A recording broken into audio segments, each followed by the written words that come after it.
والنجم والشجر يسجدان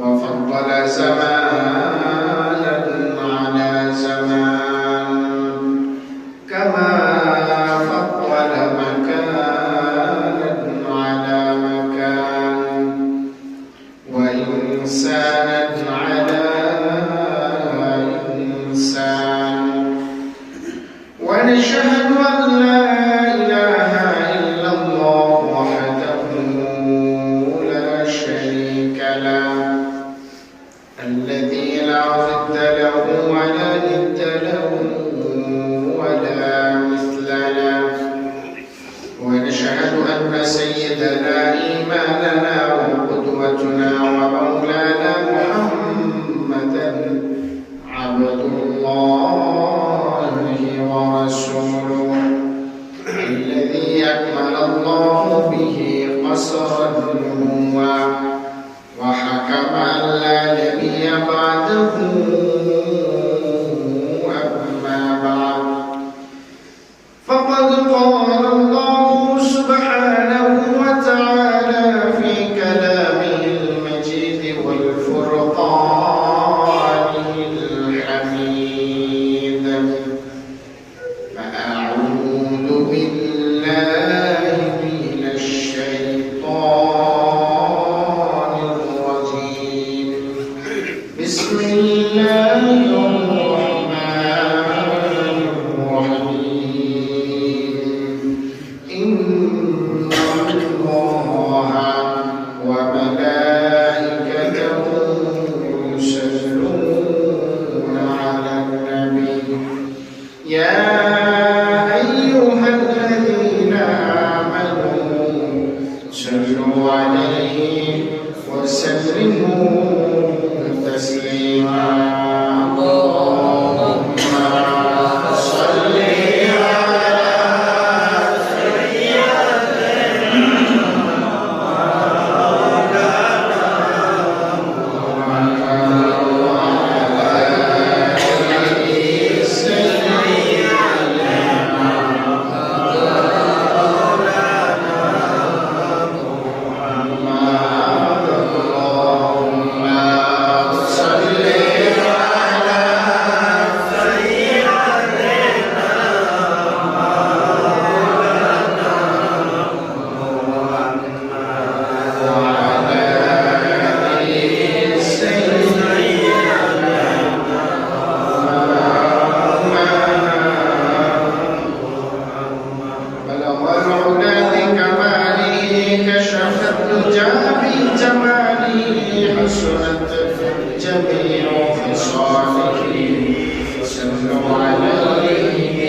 আপনাকে আমাকে আমাদের সকলকে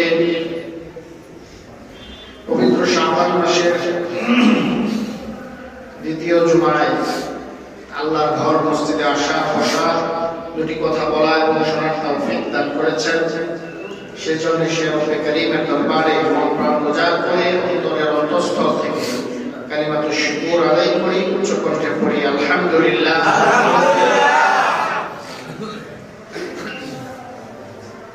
আমরা এখন শাবান মাসে অবনীত মাহে শাবান আমাদের সামনে একটি মহা গুরুত্বপূর্ণ মাস আমাদের সামনে আসছে সেটা কি মাস? রমজান মাস। কি মাস? পাশাপাশি আমাদের সামনে আরো একটা বিষয় এসেছে জাতীয় বিষয় সেটা হলো নির্বাচন। কে বলেন ঠিক কিনা? নির্বাচন আমাদের জাতীয় জীবনের জন্য গুরুত্বপূর্ণ। সুতরাং নির্বাচন সম্পর্কেও আমরা কিছু কথা বলবো, তবে আজকে নয়, ইনশাআল্লাহ আগামী সপ্তাহে আল্লাহ চাহে তো। কারণ আমরা বিশ্বাস করি ইসলাম সবকিছুর সুষ্ঠু সমাধান দিয়েছে। কি বলেন ঠিক কিনা? এতে কোনো সন্দেহ আছে না? কোরআনে আল্লাহ তাআলা এমন কোনো বিষয় নেই যে বিষয়টা কোরআনে আলোকপাত হয়নি। এটা আপনারা বিশ্বাস করেন? যদি বিশ্বাস করেন তাহলে এটাও বিশ্বাস করতে হবে যে আপনার রাজনৈতিক জীবন কিরকম হবে, আপনার সাংবিধানিক ভিত্তি কি হবে, আপনার সেনাবাহিনী কাঠামো কি হবে, শৃঙ্খলা পরিণতি কি হবে, এগুলো কোরআনের মধ্যে আছে। শুধু বের করে নেওয়া এটা আমাদের দায়িত্ব। আমরা যারা পাইনি এটা আমাদের ব্যর্থতা, আমাদের কমজোরি, আমাদের জাহালাত। কিন্তু এটা অস্বীকার করার সুযোগ নেই যে কোরআনে এই বিষয়ে বর্ণিত নাই, বিধৃত নাই। হাদিসের মধ্যেও আল্লাহর হাবিব সাল্লাল্লাহু আলাইহি ওয়াসাল্লাম কোরআনের ব্যাখ্যা করেছেন এবং যে বিষয়গুলো পুঙ্খানুপুঙ্খ ছোট ছোট বিষয় হয়তো কোরআনে বিধৃত হয়নি সেগুলো হাদিসে এসেছে। সুবহানাল্লাহ। তার মানে মানব জীবনের এমন কোনো অধ্যায়, এমন কোনো বিষয় বাদ যায় নাই যেটা কোরআন হাদিসে নেই। সুবহানাল্লাহ। পৃথিবীতে অন্য কোনো ধর্ম, অন্য কোনো মতবাদ আপনাকে এরকম সামষ্টিক সমাধান দিতে পারবে না। ইহকালীন সমাধান এবং পরকালীন সমাধান, সামষ্টিক সমাধান একমাত্র একটা ধর্ম, একটা গ্রন্থই দিতে পারে, সেটা হলো আল কোরআন। সেটা কি? আজকে আমরা যে বিষয়টা নিয়ে কথা বলবো সেটা হলো লাইলাতুন নিসফি মিন শাবান। যেহেতু শাবান মাস চলছে, শাবান মাসের মধ্যে আল্লাহর হাবিব সাল্লাল্লাহু আলাইহি ওয়াসাল্লাম হাদিসের মধ্যে এই মাসের 14 তারিখ দিবাগত রাত্রির বিশেষভাবে ফজিলত বর্ণিত হয়েছে। এবং এই শাবান মাসের গুরুত্ব রমাদানের পরে আল্লাহর হাবিব সাল্লাল্লাহু আলাইহি ওয়াসাল্লাম যে মাসে সবচেয়ে বেশি রোজা রাখতেন সেটা হলো শাবান মাস। সেটা কি মাস? শাবান মাস। শাবান মাস। এই শাবান মাসে আমরা অবতীর্ণ। সুতরাং এই মাসের মর্যাদা কোনোভাবেই অস্বীকার করার সুযোগ নেই।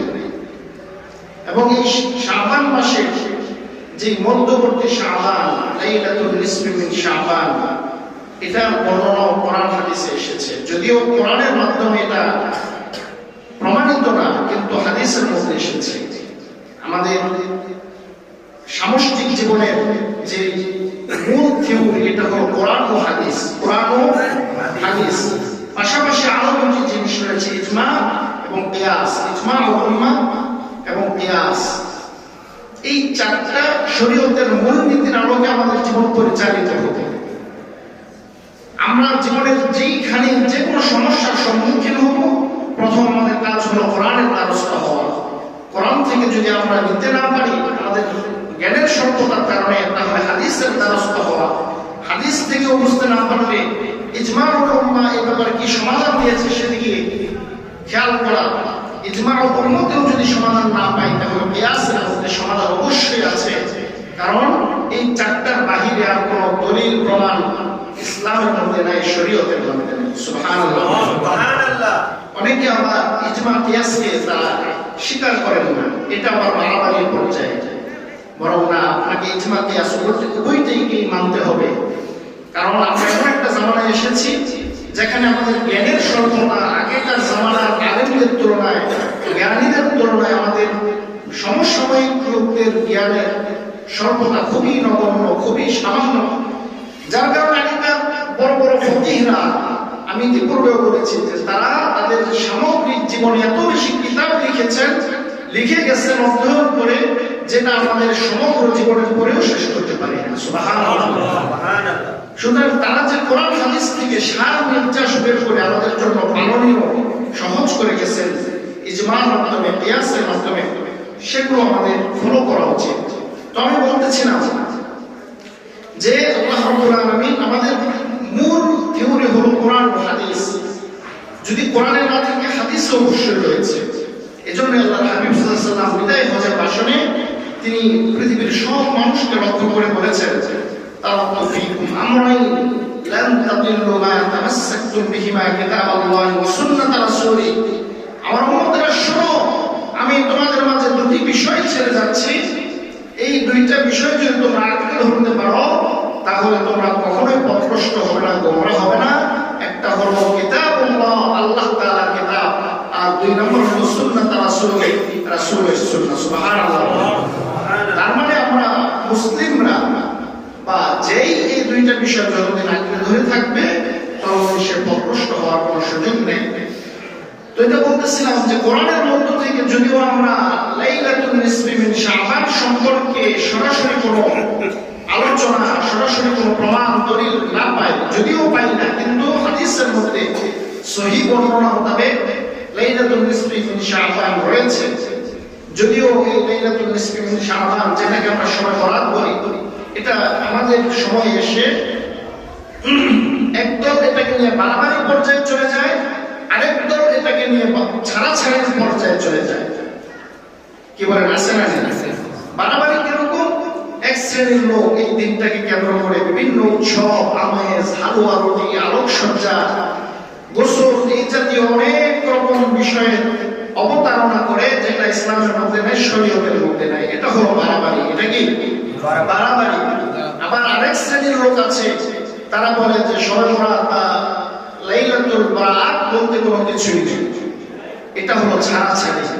আর আমরা বলি উলামায়ে উম্মাহ যারা হক্কানি রব্বানি আলেম, তাদের আহলে সুন্নাত ওয়াল জামাতের আকীদা হলো যে না, আমরা বাড়াবাড়িও যাব না, ছাড়াছাড়িতেও যাব না, বরং লাইলাতুন নিসফি মিন শাবান রয়েছে, কিন্তু সেটা আমলের বিষয়, সেটা নিয়ে এত মৌজ মাস্তির কিছু নাই, এত হুল্লোড়ের কিছু নাই, বরং এটা নীরবে নিবৃত্তে আমলের একটা রচনা। সুবহানাল্লাহ। আসুন দেখি হাদিসের মধ্যে আল্লাহর হাবিব সাল্লাল্লাহু আলাইহি ওয়াসাল্লাম কি বলেছেন। কোরআনের মধ্যে সূরাতুল 25 নম্বর পারা 15 নম্বর পৃষ্ঠার মধ্যে 14 নম্বর পৃষ্ঠার শেষ আয়াতের মধ্যে যদিও এসেছে, আল্লাহ তাআলা বলেন ইন্না আনজালনাহু ফি লাইলাতিন মুবারাকাতিন ইন্না কুন্না মুনজিরিন। এখানে বলেছেন যে আমি তা নাযিল করেছি বরকতময় রজনীতে, ফি লাইলাতিন মুবারাকা। তো এখানে অধিকাংশ আলেমদের, মুহাদ্দিসিনে কেরামদের অধিকাংশ মত হলো যে এই লাইলাতুল মুবারাকা বলতে লাইলাতুল কদরকে বোঝানো হয়েছে। তবে শুধু একজন রাবী বা একজন মুহাদ্দিস তিনি বর্ণনা করেছেন, হযরত ইবনে আব্বাস রাদিয়াল্লাহু তাআলা আনহুর সাথে হযরত ইকরিমা রাদিয়াল্লাহু তাআলা আনহু, ইকরামা রাহমাতুল্লাহি আলাইহি, তিনি বর্ণনা করেছেন যে না, এই লাইলাতুল মুবারাকা বলতে শবে বরাত বা লাইলাতুল বরাত উদ্দেশ্য। তার কারণ হলো শবে বরাত সব শব্দের অর্থ হলো রজনী। এটা ফার্সি একটা শব্দ। কি শব্দ? ফার্সি শব্দ, আরবি শব্দ না, সব এটা ফার্সি শব্দ। এর অর্থ হলো রজনী, রাত। আর বরাত শব্দের অর্থ হলো সৌভাগ্য, অর্থাৎ সৌভাগ্যের রজনীকে বলা হয় শবে বরাত। আপনি কোরআন হাদিসের কোথাও শবে বরাত বলতে কোনো শব্দ পাবেন না। এখানে পাবেন কি লাইলাতুন নিসফি মিন শাবান, আরবি পরিভাষা যেটা। তাহলে আমরা এই শবে বরাত সৌভাগ্যের রজনী এজন্য বলা হয়, কোন কোন হাদিসের মধ্যে এসেছে আল্লাহর হাবিব সাল্লাল্লাহু আলাইহি ওয়াসাল্লাম বলেন যে এই রাত্রিতে আল্লাহ রাব্বুল আলামিন বিশ্ববাসীর প্রত্যেকটা মানুষের এক বছরের যে রিজিক, হায়াত, মওত, সামগ্রিক বিষয় আল্লাহ তাআলা এই রজনীতে বরাদ্দ করেন। সুবহানাল্লাহ। আমরা যেমন প্রত্যেক বছর আমাদের একটা বাৎসরিক আয় ব্যয়ের জন্য একটা হিসাব নিকাশ করে যে সারা বছরের পরিমাণ খরচ করা হবে, আমাদের দেশে একটা বাজেট নির্ধারণ করা হয়। কি বলেন, করা হয় কিনা? তো উলামায়ে কেরাম বলেন যে এই লাইলাতুল নিসফি মিন শাবানের মধ্যে আল্লাহ তাআলা বাজেট নির্ধারণ করেন যে আগামী এক বছর কে কি পরিমাণ রিজিক পাবে, কে কি পরিমাণ সম্পদ পাবে, কে কি পরিমাণ আমলের খাতা জমা করতে পারবে, এগুলো বাজেট নির্ধারণ করা হয় এবং এটা বন্টন করা হয় বা প্রজ্ঞাপন জারি করা হয় লাইলাতুল কদরের মধ্যে। সুবহানাল্লাহ। তো আল্লাহ রাব্বুল আলামিন এই শবে বরাতের মধ্যে, মুফাসসিরিনে কেরাম করেন যে শবে বরাতের মধ্যেই আল্লাহ তাআলা ঘোষণা দিয়েছেন যে ফি লাইলাতিন মুবারাকাতিন ইন্না কুন্না মুনজিলিন, যে আসন্ন লাইলাতুল কদরের মধ্যেই আমি আল্লাহ তাআলার পক্ষ থেকে কোরআন নাযিল করব, যেটা আমি বলেছি এটা তো বাস্তব হওয়ার মতোই, এতে কোনো সন্দেহ নাই। এজন্য আল্লাহ বলেছেন যে ইন্না আনজালনাহু, আমি তা নাযিল করেছি। কারণ আল্লাহ যেটা বলেছে এটা কি ভুল হতে পারে? বলেন, ভুল হতে পারে? ভুল হতে পারে না। সুতরাং আল্লাহ তাআলার সকল কথাই সত্য।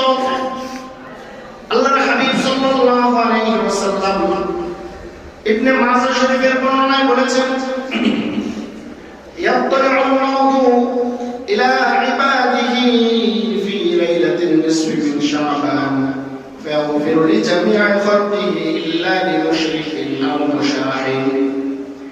মূল আলোচনায় ঢুকছি, খেয়াল করুন, লক্ষ্য করে শুনুন। আল্লাহর হাবিব সাল্লাল্লাহু আলাইহি ওয়াসাল্লাম বলেন, পৃথিবীর মানুষেরা শুনুন, ইয়াত্তালি'ুল্লাহু ইলা ইবাদিহি ফি লাইলাতিন নিসফি মিন শাবান ফায়াগফিরু লিজামি'i খালকিহি ইল্লা লিmushrikin আও মুশাহিন। আল্লাহ তাআলা লাইলাতুন নিসফি মিন শাবান তথা শবে বরাতের রাত্রিতে আল্লাহ তাআলা সব বান্দাদের প্রতি আল্লাহ তাআলা খেয়াল করেন, নজর দিয়ে দৃষ্টি দেন। সকল বান্দাদের প্রতি আল্লাহ রাব্বুল আলামিন খেয়াল করেন, রহমতের দৃষ্টি দেন।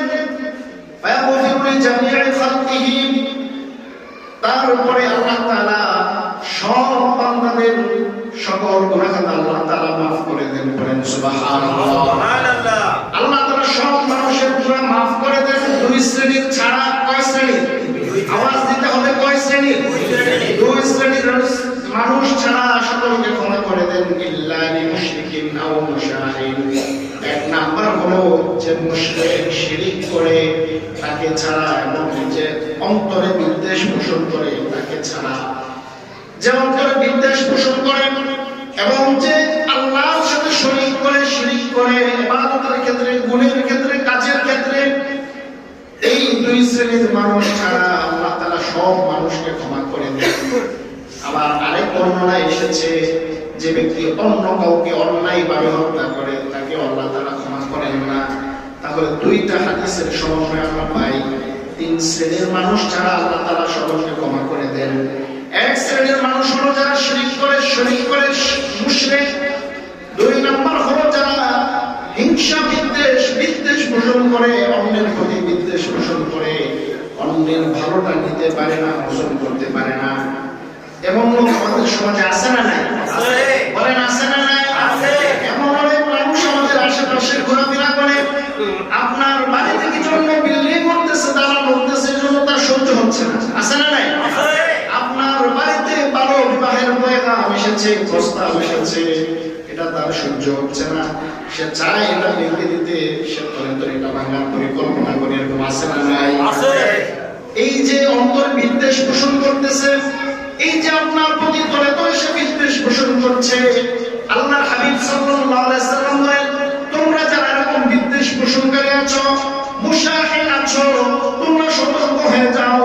এই রাত্র আসার পূর্বেই তোমরা তোমাদের বিদ্বেষটাকে দূরীভূত করো, কারণ এই রাত্রে আল্লাহ তাআলা সবাইকে ক্ষমা করলেও তোমার মতো বিদ্বেষ পোষণকারীকে আল্লাহ ক্ষমা করবেন না। নাউযুবিল্লাহ। বলেন নাউযুবিল্লাহ। সুতরাং অন্তরে বিদ্বেষ পোষণ করা যাবে না। বিদ্বেষ এটা অত্যন্ত খারাপ একটা জিনিস। আরেকজনের আছে, সে করুক না। আরেকজনের ভালো কিছু হচ্ছে, ভালো চাকরি হচ্ছে, হোক না, আমার সমস্যা কি? আমার যদি দরকার পড়ে আমি আল্লাহর কাছ থেকে চেয়ে নিই, কি বলে, ঠিক কিনা?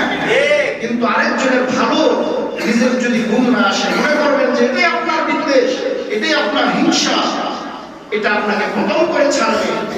আরেকজনের ভালো যদি আপনি গ্রহণ করতে না পারেন, আপনার ইমানি সমস্যা আছে। এজন্য আল্লাহর হাবিব সাল্লাল্লাহু আলাইহি ওয়াসাল্লাম বলেছেন, তোমরা অন্তরে বিদ্বেষ পোষণ করো না। আবার এই যে সামনে নির্বাচন আসতেছে, নির্বাচন উপলক্ষেও আমাদের একে অপরের মধ্যে কাদা ছোড়াছড়ি, বিদ্বেষ পোষণ আছে না নাই? আছে। নির্বাচন আসবে, যাবে, কত কোন মার্কা, যে কোনো মার্কা একটা হয়তো সরকারে বসবে, আবার তারা চলে যাবে, অন্য মার্কা আবার আসবে। কিন্তু আপনার প্রতিবেশীর সাথে যে আপনি বিদ্বেষ পোষণ করলেন, রাগারাগি করলেন, হিংসামি করলেন, খারাপ কিছু করলেন, এটা কখনো যাবে না। বা আপনার ভাই বেড়াতেও, আত্মীয় স্বজন, বন্ধু বান্ধব, তাদের সাথে সম্পর্ক নষ্ট করা যাবে না। মতামত থাকতেই পারে, মতের ভিন্নতা থাকতেই পারে, কিন্তু এটা অবশ্যই লিমিটের মধ্যে থাকতে হবে, আনলিমিটেড পর্যায়ে যেন না হয়। গণতন্ত্র এটা তো এমনিতেই হারাম, কিন্তু গণতন্ত্র, অনেকে বলেন যে গণতন্ত্রের একটা অপরূপ সৌন্দর্য হলো যে মতের ভিন্নতা,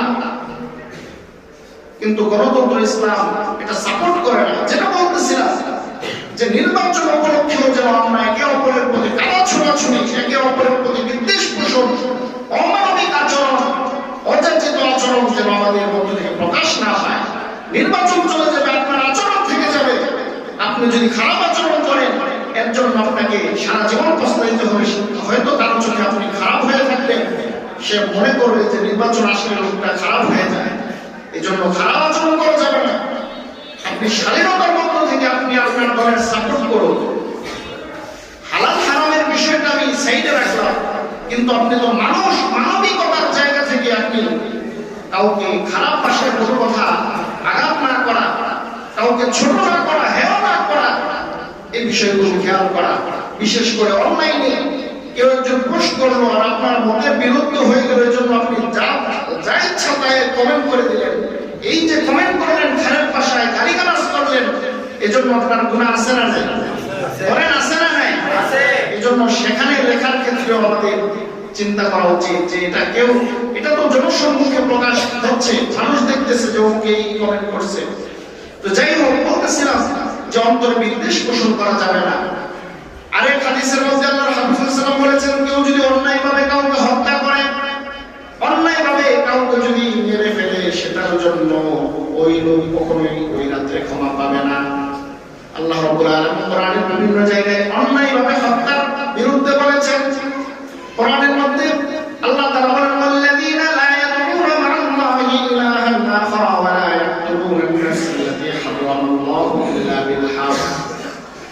যে ব্যক্তি অন্যায়ভাবে অন্য কাউকে হত্যা করলো, অন্য জায়গায় এসেছে, কেউ যদি অন্যায়ভাবে কাউকে হত্যা করলো, তাহলে সে যেন সমস্ত মানব সভ্যতাকে হত্যা করে ফেললো। নাউযুবিল্লাহ বলে। অন্যায়ভাবে আপনি কাউকে হত্যা করলেন, মারলেন। আল্লাহর হাবিব সাল্লাল্লাহু আলাইহি ওয়াসাল্লাম হাদিসের মধ্যে বলেছেন, শেষ জামানায় এমন এক সময় আসবে আমাদের মধ্যে যখন মানুষ যে নিহত হবে, কাতিল এবং মাকতুল, যে নিহত করবে এবং যে নিহত হবে, কেউ জানবে না সে কি জন্য হত্যা করেছে, আর যে নিহত হয়েছে সে জানবে না কি জন্য সে নিহত হয়েছে। অর্থাৎ এমন এক জামানায় আমরা আসছিও বটে, অনেক মানুষ এরকম সে হত্যা করে, কারণ এর উপর নির্দেশনা আছে, এজন্য হত্যা করে দিলাম, সে জানে না তার অপরাধ কি। আর যে ব্যক্তি নিহত হইল, সেও জানে না যে কি জন্য সে নিহত হইল, তার কোনো অপরাধ নাই, অন্যায় নাই। এরকম নিরপরাধ লোক আমাদের দেশে নিহত হয় কি হয় না? বলেন হয় কি হয় না? এরকম অন্যায়ভাবে হত্যা করা যাবে না, অন্যায়ভাবে অন্যের উপর হাত তোলা যাবে না, এই ব্যাপারে সতর্ক থাকতে হবে। তো বলতেছিলাম, এই তিন শ্রেণীর মানুষ ছাড়া আল্লাহ তাআলা সবাইকে মাফ করে দেন। সুতরাং এই রাত্রটা হবে ইবাদতের রাত। এই রাত্রটা আমরা কিছু বিষয় আমরা বর্জন করব। এক নম্বরে হলো এই রাত্রকে উসিলা করে হালুয়া রুটি আমরা বর্জন করব। পারবো না ইনশাআল্লাহ? ইনশাআল্লাহ। হালুয়া রুটি খাওয়া যাবে না। এই রাত্রকে উসিলা করে হালুয়া রুটি খেতে পারেন, জায়েজ, এটা যে কোনো রাত্রিতেই খেতে পারেন। শুধু আপনার শবে বরাত আসলেই ওই দিন যে সন্ধ্যার সময়, ইফতারের সময় আপনার হালুয়া রুটির আয়োজন করতে হবে, এটা যেন না হয়। এটা যদি করেন তাহলে এটা গুনাহ হবে, এটা বদ রসুমে পরিণত হবে। ইসলাম এরকম বদ রসুমকে বেদাত করেছে, আর বেদাতের জায়গা হলো জাহান্নাম। কুল্লু বিদআতিন দালালা ওয়া কুল্লু দালালাতিন ফিন্নার। সুতরাং কোন নতুন রেওয়াজ যেন সমাজে চালু না হয়, এ ব্যাপারে ইসলাম সতর্ক করেছে। তাহলে এক নম্বরে হালুয়া রুটির আয়োজন করা যাবে না। দুই নম্বরে এই রাত্রকেও উপলক্ষ করে আপনার সাজসজ্জা করা যাবে না, সেটা মসজিদ হোক, বাড়ি হোক, অথবা আঙ্গিনা হোক। আপনার এই রাত্রকে উসিলা করে আপনি যদি সাজসজ্জা করেন, এটাও বছরের মধ্যে পড়বে। আল্লাহ তাআলা কোরআনের মধ্যে বলেছেন, ইন্নাল মুবাযযিরিনা কানু ইখওয়ানাশ শায়াতিন। নিশ্চয়ই যারা অপচয় করলো তারা শয়তানের ভাই। তারা কার ভাই? শয়তানের ভাই। এজন্য এই রাত্র আসার উপলক্ষে যেন আপনার বাড়ি আলোকসজ্জায় সজ্জিত না হয়, আপনার মসজিদ যেন আলোকসজ্জায় সজ্জিত না হয়, এবার সজাগ দৃষ্টি রাখা। তারপর অনেকের মধ্যে রেওয়াজ আছে যে এই রাত্রে আসলে গোসল করে, তারা মনে করে বা জানে যে এই রাত্রে গোসল করলে প্রত্যেক ফোঁটায় ফোঁটায় নেকি হয় বা গুনাহ ঝরে যায়। এটারও কোনো ভিত্তি নাই। আপনি গোসল এমনিতেও করতে পারেন, অন্যান্য রাত্রে গোসলের যে মর্যাদা, ওই রাত্রে গোসলের একই মর্যাদা, আলাদা কোনো ফজিলত নাই। আপনার গরম লাগলে আপনি গোসল করেন, সমস্যা নাই। আবার শীত করলে আপনি গোসল পরিহার করেন, এতেও কোনো সমস্যা নেই। সুতরাং এটা যেন আমরা এই রাত্রিকে উপলক্ষ করে যেন গোসলের মধ্যে না যাই, বা এটা যেন মনে না করি। তো এই বিষয়গুলো অবশ্যই পরিহার করে চলবো। রাজি আছেন ইনশাআল্লাহ? আবার এই রাত্রে পালনীয় অনেক কিছু আছে।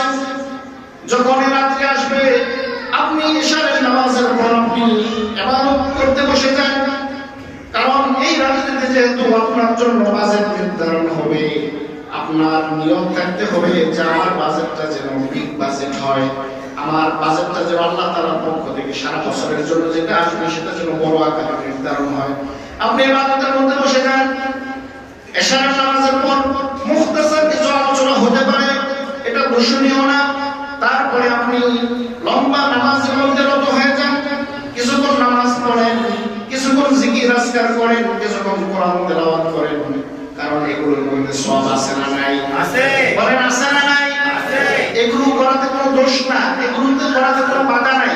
তবে আরেকজনকে জোর করে মসজিদে আনানো অথবা তাকে ডাকাডাকি করা অথবা করা এগুলো ঠিক না।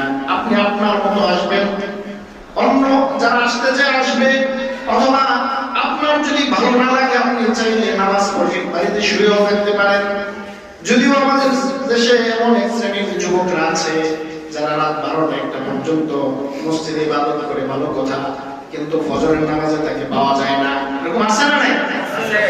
না না না, আপনি সারা রাত নামাজ পড়ার আপনার ফজরের নামাজের যে মূল্য, যে কদর, এরকম সারা রাত কেন আরো 17 রাত নফল নামাজ পড়ে আপনি ফজরের 2 রাকাত সমান সওয়াব পাবেন না। কি বলেন, ঠিক কি না? এজন্য আপনার সারা রাত নফল ইবাদতের যে গুরুত্বপূর্ণ হলো ফজরের নামাজ, আপনার টার্গেট থাকতে হবে যে আমার যে কোনো উপায় হোক আমার ফজরের নামাজ কোনোভাবে মিস করা যাবে না। এখন এটা রেখে আপনি চাইলে রাত 12টা-1টা অথবা 10টা-11টা পর্যন্ত আমল করতে পারেন, অথবা চাইলে ছাড়তেও পারেন, সমস্যা নাই, কিন্তু কোনোভাবেই যেন ফজরের নামাজ কাজা না হয় এই ব্যাপারে সতর্ক থাকা। তো বলতেছিলাম যে ওই রাত্র যখন আসবে আপনি কিছুক্ষণ জিকির করেন, কিছুক্ষণ নামাজ পড়েন, কিছুক্ষণ তাসবিহ তাহলিল করেন, এবং ওই রাত্রের সবচেয়ে বড় কাজ হলো আপনি ওই রাত্রে বেশি বেশি দোয়া করেন। কি করেন? দোয়া করেন। হাদিসের মধ্যে এসেছে যে তকদীর কোনো কিছুর দ্বারা যদি পরিবর্তন হয় সেটা হবে দোয়ার মাধ্যমে। দোয়া এটা মিসাইলের মতো, লাইক এ মিসাইল। মিসাইল যেরকম ভাবে কোথাও উৎক্ষেপণ করলে, নিক্ষেপণ করলে সেটা লক্ষ্যস্থানে যেতে কোনো বাধা আটকে রাখতে পারে না, যেমন তার জায়গায় সে পৌঁছায়, এরকম দোয়া যদি আপনি করেন, কবুলের দোয়া হয়, তাহলে আপনার এই দোয়া আল্লাহর দরবারে যদি কবুল হয়, তাহলে এই দোয়া আপনার ভাগ্যকে সুপ্রসন্ন করতে পারে। সুবহানাল্লাহ, সুবহানাল্লাহ। এজন্য ওই রাত্রে বেশি বেশি দোয়া করা এবং আল্লাহর কাছে চাওয়া, কারণ ওই রাত্রে আল্লাহ তাআলা, ওই রাত্রে না, প্রত্যেক রাত্রি শেষ রাত্রে আল্লাহ তাআলা পৃথিবীর আকাশে চলে আসেন, সেখানে এসে মানুষদেরকে ডাকতে থাকেন। সুতরাং ওই রাত্রের জন্য আপনার বিশেষভাবে যদি ইবাদত করতে চান, এশারের নামাজের পর কিছুক্ষণ ইবাদত করে ঘুমিয়ে পড়া, শেষ রাতে একটু আগে আগে উঠে তাহাজ্জুদ করে ফজরের নামাজের আমল করা, এটা সবচেয়ে বেশি উত্তম। কি বলেন, ঠিক কি না? এবং আমরা অনেকে আছি ওই দিনকে উপলক্ষ করে রোজা রাখি, আছে না নাই? রোজা রাখি, এটা এক হাদিসের মধ্যে এসেছে, যদিও হাদিসটা যায়ীফ, ওলামায়ে কেরাম বলেছেন দুর্বল, সনদে দুর্বলতা আছে। সেটার মধ্যে এসেছে যে উমু লাইলাহা ওয়া সুমু নাহারাহা, যে তোমরা রাতের বেলা দাঁড়িয়ে নামাজ পড়ো আর পরের দিনে তোমরা রোজা রাখো। এটা এক বর্ণনায় এসেছে, যদিও হাদিসটা কিছু সনদে দুর্বলতা আছে, কিন্তু সবচেয়ে গ্রহণযোগ্য এবং প্রসিদ্ধ যে হাদিস, আল্লাহর হাবিব সাল্লাল্লাহু আলাইহি ওয়াসাল্লাম যেই আমল জীবনে কখনো ছাড়েন নাই, সেটা হলো প্রত্যেক আরবি মাসে 13, 14, 15 আরবি মাসের 3টা রোজা তিনি লাগাতার রাখতেন। এটা জীবনেও তিনি তরক করেন না। সুবহানাল্লাহ। আপনি চাইলে এই আরবি মাসে শাবান মাসে 3টা রোজা একাধারে রাখতে পারেন, তাহলে হবে কি যে আপনার রাসূলের সুন্নাহর উপর আমল হবে, আপনার অন্তর মানসিকভাবে প্রশান্তি লাভ করবে যে আমি সবে বরাতের রোজা রাখলাম। অনেকে আবার 2টা রাখে, তবে 3টা রাখাই সবচেয়ে উত্তম। সেটা হলো 13, 14 এবং 15 তারিখ আরবি মাসে। এটা প্রত্যেক মাসে আল্লাহর হাবিব সাল্লাল্লাহু আলাইহি ওয়াসাল্লাম রাখতেন। আবার হাদিসের মধ্যে এসেছে আল্লাহর হাবিব সাল্লাল্লাহু আলাইহি ওয়াসাল্লাম বলেন যে সপ্তাহে বৃহস্পতিবার তিনি সপ্তাহে 2টা রোজা রাখতেন নিয়মিত, একটা হলো সোমবার আর একটা হলো বৃহস্পতিবার। তো সাহাবারা জিজ্ঞাসা করলো, ইয়া রাসূলুল্লাহ, আপনি 2টা রোজা রাখেন, কারণ কি? আল্লাহ রাসূল সাল্লাল্লাহু আলাইহি প্রত্যুত্তর করলেন যে সোমবার দিন আমি জন্মগ্রহণ করেছি, এর শুকরিয়া তার স্বরূপ আমি সোমবার দিন রোজা রাখি, আর বৃহস্পতিবারে আমার আমলনামা আল্লাহ তাআলার কাছে জমা হয়। আমি নবী চাই যে আমার রোজা অবস্থায় আমার আমলনামাটা আল্লাহর কাছে জমা হোক। সুবহানাল্লাহ। তো ঠিক কোনরূপ ভাবে আপনার সারা বছরের বাৎসরিক আমলনামা আল্লাহর কাছে জমা হয় শাবান মাসে। এজন্য আল্লাহ রাসূল সাল্লাল্লাহু আলাইহি ওয়াসাল্লাম শাবান মাসে রোজা রাখতেন। তিনি বলতেন যে আমি চাই আমার বাৎসরিক আমলনামাটাও আমার রোজা অবস্থায় আল্লাহর কাছে জমা হোক। সুবহানাল্লাহ। এজন্য আমরা চাইলে 3টা রোজার ইহতিমাম করতে পারি, এতে করে আপনার অনেক বেশি সওয়াব হবে, একের ভিতরে সব চলে আসবে। আর যদি 3টা রোজা রাখতে নাও পারি তাহলে 2টা 1টা যে যা পারি রাখবো, তবে এটা যে শুধু শবে বরাত উপলক্ষেই এরকম নিয়ত না করে আপনি নফল রোজা যে কোনো সময় রাখতে পারেন। অন্যান্য নফল রোজার যে মর্তবা আপনার শবে বরাতের আগের দিনের পরের দিনের রোজার একই মর্যাদা, তবে 3টা রাখলে আপনি যদি 13, 14, 15 রাখেন তাহলে এটা রাসূলের সুন্নাহ আদায় হয়ে যাবে।